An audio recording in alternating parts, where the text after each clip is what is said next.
Pemirsa masih kembali bersama kami dalam dialog. Saya ingin langsung ke Bapak Fauzi dan Pak Tulus. Pak, dalam masa-masa yang masih serba menunggu seperti ini, sebaiknya apa sih yang dilakukan oleh keluarga korban maupun penyedia jasa asuransi untuk akhirnya pada akhirnya dapat mengklaim asuransi? Ini kan sudah ada 13 itu orang yang sudah teridentifikasi, jadi seharusnya sudah bisa dibayar. Sudah mulai. Ya, mestinya untuk yang sudah teridentifikasi, yang kaitannya dengan asuransi wajib, mestinya sudah bisa dibayar.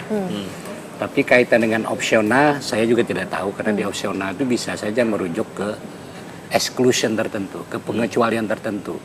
Misalnya seperti kalau pesawat, misalnya rutenya misalnya. Saya tidak mau menjudgment soal ini ya, karena ini memang sangat teknis dan ini hubungan antara asuransi dengan maskapai penerbangannya. Apakah ada pengecualian apa tidak? Tapi kalau yang wajib, saya kira tidak mempersoalkan kausanya, bahasa hukumnya itu penyebabnya.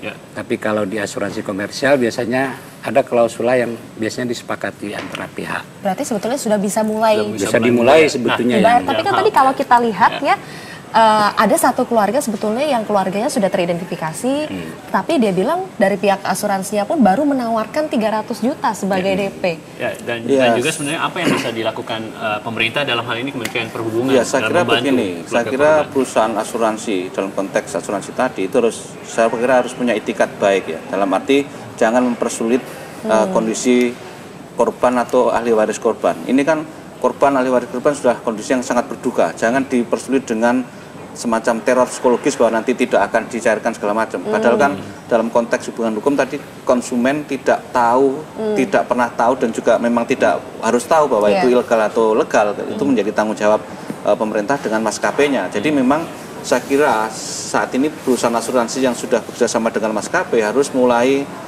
mengeksekusi kepada ahli waris korban terhadap proses atau mekanisme penggantian ganti rugi dan asuransi tadi. Nah, dalam hal ini pemerintah atau Kementerian Perhubungan bisa membantu dengan cara begini, apa? Tadi dalam kasus Ibu Risma di Kota Bogor, saya kira itu inisiatif yang sangat baik sehingga untuk mempermudah proses klaim, saya kira semua pihak, khususnya Kementerian Perhubungan dan juga pihak terkait harus memfasilitasi keluarga korban untuk memudahkan klaim kepada pihak asuransi dan maskapai, sehingga sekali lagi tidak ada viktimisasi jilid kedua kepada ahli waris korban.